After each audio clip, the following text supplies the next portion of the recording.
Hello everyone, welcome to K-pop Queen for your non-daily reactions to all things K-pop, and I got another drama shop talk for y'all. Okay, I haven't done a reaction video in a couple of weeks now. I think I've just been doing drama shop talk, but that's fine, whatever. I know that we got Baekhyun and Bomb at the end of the month. Probably someone else that I'm missing, but I just know those two are gonna be at the end of the month, so I'll do those reactions definitely. But in the meantime, I have another drama for y'all. Okay, last week I talked about Moon That Embraces the Sun, and that was a little bit of an older drama. I'm gonna take it back even further, okay, and talk about one from 2010. It was the hit drama of 2010, none other than Secret Garden. Okay, I love this drama. I know I say that with everyone, but honestly, I only talk about the ones that I like, okay? The ones that I didn't like, I usually don't finish, or if I do, it's just because I read the ends or whatever, but most of the time, I'm just talking about the dramas that I like, okay? And I really love this drama. I mean, it is quintessential K-drama. It hits every K-drama trope in one drama, okay? And I know that sounds super chaotic, but trust me, it works. It works. I mean, it's a bit of a roller coaster of a ride, but it's good. It's good. Trust me. Strap in and watch Secret Garden if you haven't watched it. Like I said, it came out in 2010. You couldn't escape this drama. You can't even escape it to this day. Some of the tropes or some of the things that happened in the drama, people still parody to this day. And we know exactly what they're talking about. Like, you can't escape this one. It had too much impact. I'm sorry. This was a cultural phenomena, okay? There's nothing like this. And I watched this in 2010, if you can believe that. I was watching it on My Soju. Do you guys remember My Soju? Let me bring it back a little bit to My Soju. That's where I used to watch everything. All the Korean variety shows, all of the dramas. I was on My Soju because I didn't really know where else to watch them. Like, I didn't realize that there were so many different sites. It's just my friend was like, you can watch them on My Soju. So that's where I watched them. Okay. And I remember reading the synopsis of this, and it was something about like two people, enemies to lovers sort of situation, Cinderella situation, and they switch bodies. I remember reading that and being like, ew, I don't want to watch this. This sounds chaotic. And then my friend was like, oh, did you hear about Secret Garden? It's like the hot new drama. And I was like, girl, I just read that synopsis on My Soju. And I said, pass. And she was like, no, watch this. Watch this right now. I think there had maybe been maybe 5 episodes or something like that. So I caught up immediately and then was there every fucking week waiting for my episodes. It had me fixed, and trust me, it'll have you fixed as well. It was so popular that it had people like doing very famous parodies. One of the most famous ones being Big Bang. They did a parody of this one. I remember when the idols used to do parodies of the K-dramas. It used to be so much fun. But whatever.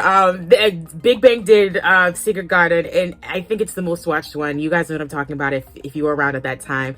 It was very accurate, and it was very, very funny. Oh my gosh. I think you could still watch it on YouTube. But yeah, you couldn't escape this. It had a peak of 38% on that last episode. 38% of Seoul was tuned in. 35% nationwide, okay? Now, I know that's not 42% of Moon Sun, or even oh my gosh, what was that one? Something Inheritance. Oh, what is that drama with Lee Seung-gi that was like, oh my gosh. That's right. It's Shining Inheritance. I was like, Inheritance of the Rich? No, Shining Inheritance, Lee Seung-gi, Han Hyo-ju. Now that one I think had like a 51% peak. And that drama was huge. It came out in 2009.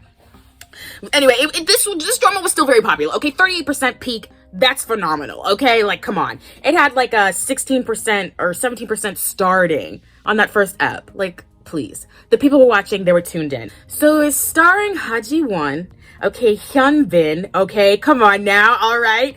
Yoon Sun Kyun and Kim Sarang. Now, these are like A-list celebrities right here. These are some real big names. That's probably why everyone was tuned in, you know what I mean? But this was an A-list superstar cast, okay? So let me just read you a little bit of the synopsis on Wiki. This is what it says. A rationalizing Cinderella story between Gil Ra-im, Ha Ji-won, a stunt woman, and Kim Joo-won, Hyun Bin, a high-end department store CEO. Through a misunderstanding understanding while trying to resolve a scandal of his cousin Asuka, Yoon Sun Kyun, a famous singer, Raim and Juwon meet and he finds himself stunned by her coolness. Juwon doesn't understand why Raim is constantly on his mind and decides to pursue her. Though she is initially repelled by him, and when they say repelled, I mean genuinely, that girl didn't want nothing to do with this man, okay? Raim gradually starts reciprocating his feelings. As two worlds collide, Raim and Juwon gradually learn about each other's worlds. But Juwon's mother does not want them to love each other. Despite his mother's objections, they get married. Meanwhile, Asuka reunites with his first love, Yoon Sol Kim Sarang, who has made a successful directing career for herself. However, Yoon Sol wants nothing to do with Asuka and instead has her eyes set on Juwon. The story gets even more complicated and dramatic, and Raim and Juwon magically start switching bodies. Now listen, I said this hits every trope in the K-drama world, right? I literally just listed them off for you, okay? Cinderella complex, okay? Rich boy, poor girl. Fall in love, okay? Enemies to lovers.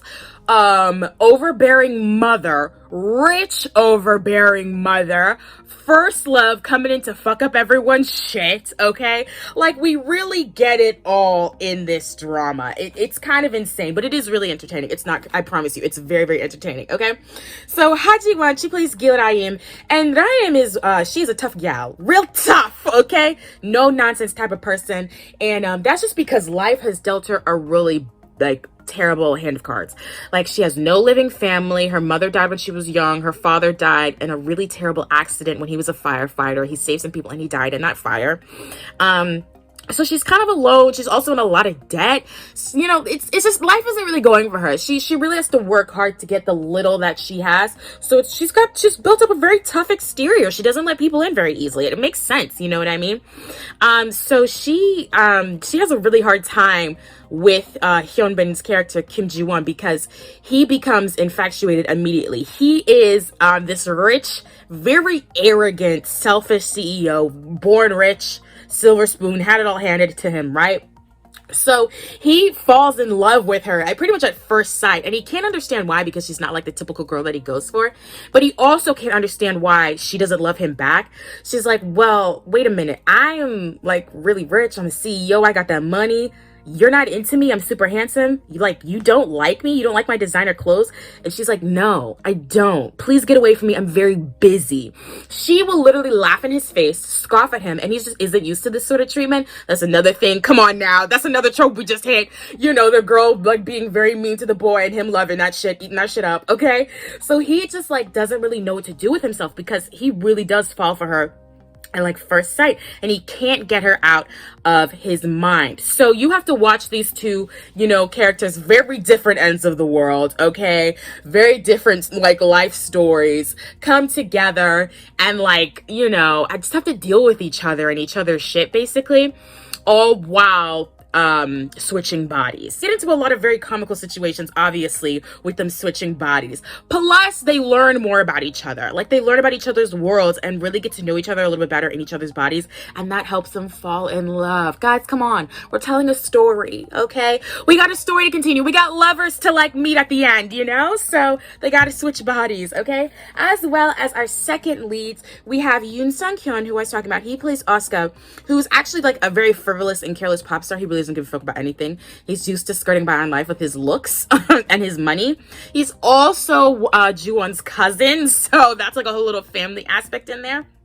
And he's just kind of just like this really like careless and frivolous person, and then he starts to change because of two different people. One of those people is actually going to be Yoon Sol, who's played by Kim Sarang. She is a director, a very successful director, and she's Asuka's first love, and she really loved him too, but she was hurt by him numerous times. So she's like, I'm not even going to deal with this shit. In fact, I'm going to get my revenge. I'm going to make sure that like he feels the pain. But eventually she starts to like not really be interested in him and instead interested in his cousin Juwon. So that's like a whole other storyline, you know, and plot that we have to kind of figure out, because we have this second female lead who's very pretty and like, you know, she's from that lifestyle as well, coming in and trying to like get Juwon, but obviously that doesn't work out in the end. So I'm going to talk about some iconic moments that are also my favorite moments as well, but they're very iconic. Like I was saying, you cannot escape these moments. They are still parodied to this day, okay? So Come on, guys. I'm going to talk about it. If you've seen it, you already know the workout scene. That sit-up scene that, like, changed the world when that shit dropped. Okay, let me tell you something. Like we know, Gil, she's a stunt woman. She's a very fit person, buff girl, buff. She's doing some hard-hitting shit, okay? So she's at her studio working out with the boys, you know, with the other stuntmen working out. And Ju-won, who is absolutely obsessed with her, will not leave her alone, comes up to the studio trying to see her, trying to chat with her. And she's like, you do see I'm busy. Like, I'm working out. Like, can you leave? Like, she's consistently trying to get him to stay away from her, but he doesn't listen. So he's like, you know what? Let me join the workout. I'm going to join the workout. Who cares? I'm going to be here. Let me just do a little something, show you that I'm fit. And so they start doing the partner sit-up work where, you know, one person does the sit-up while the other person holds your feet and, you know, you do your sit-ups and stuff. It's like basic stuff or whatever. But what makes this really intimate and really iconic is the way that the sit-ups happen.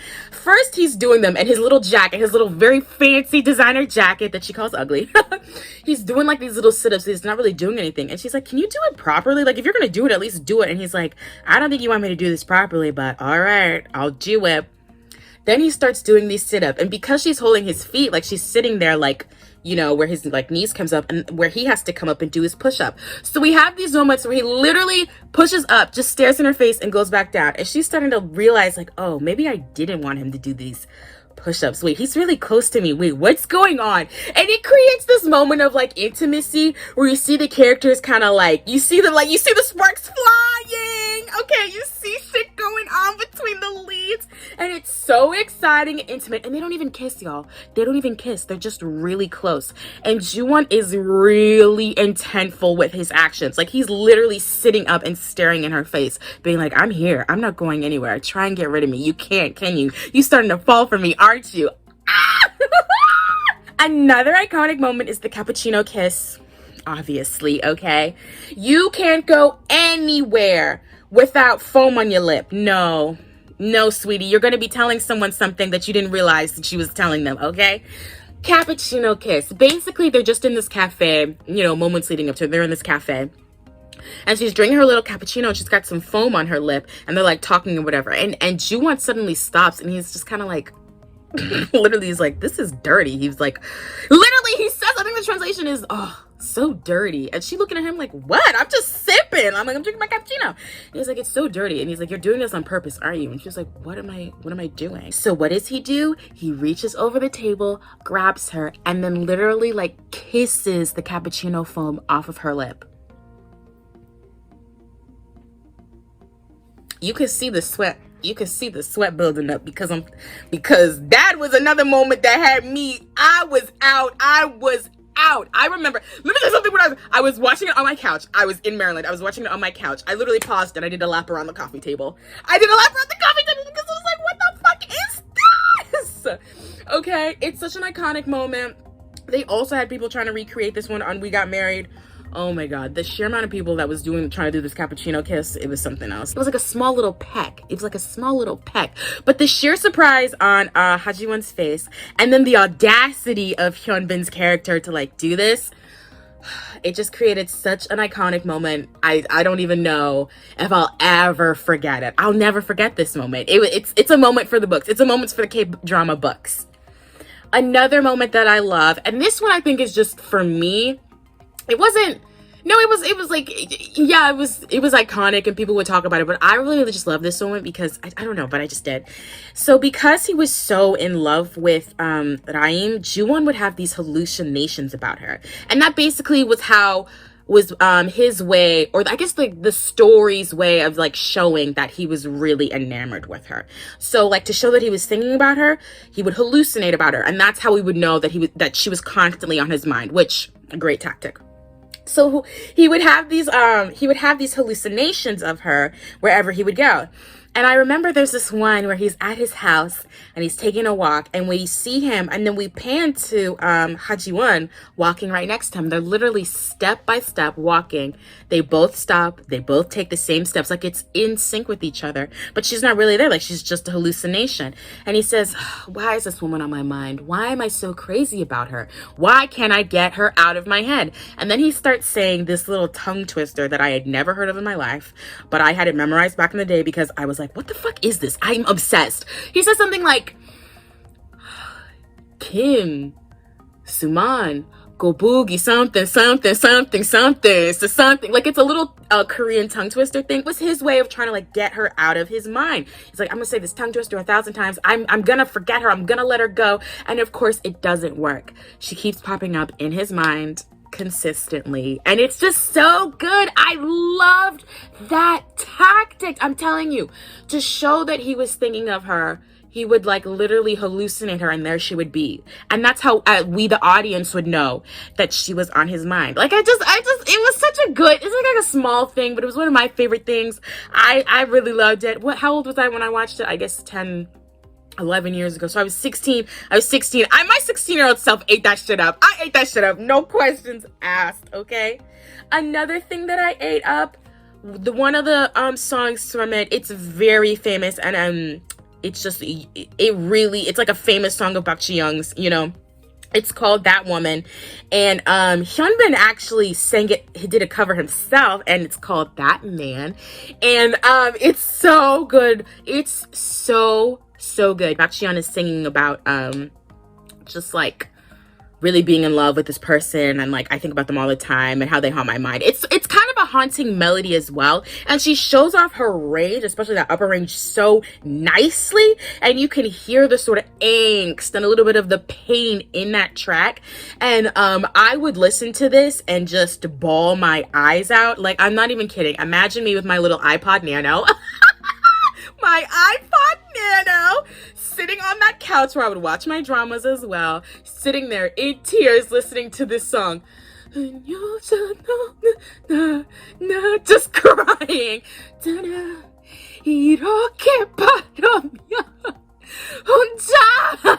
Just in tears. Guys, this drama is so good. It is so good. It's such a quintessential, like, you know, mid-2000s drama. Like I'm not even kidding. They don't make dramas like this anymore. They don't shoot. I mean, when I say they don't make them like this anymore, I mean they literally don't shoot them like this anymore. I mean, the cameras have changed so much. The way that they shoot things has changed so much. The quality has also changed a lot. So if you want to take a trip back in time, definitely watch this one. Get every K-drama trope known to mankind and just enjoy it and laugh. You're gonna laugh your ass off. You're also gonna cry a lot. Like I said, every genre. Rom-com tears.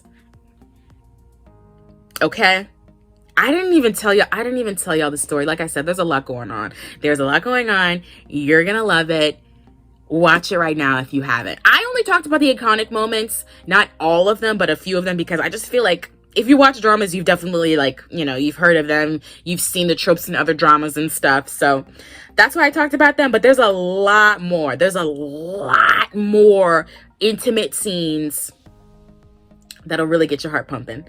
There's also a lot of tear-jerking scenes where you will bawl your eyes out. There's also a lot of laughs where you will laugh your ass off. So trust me when I say this, watch this drama. Okay? Comment below. Tell me what you guys think about this. If you've seen it, or if you're gonna watch it, let me know and come back and we can discuss it. Okay? You can tweet at me as well, and I'll be back with another video.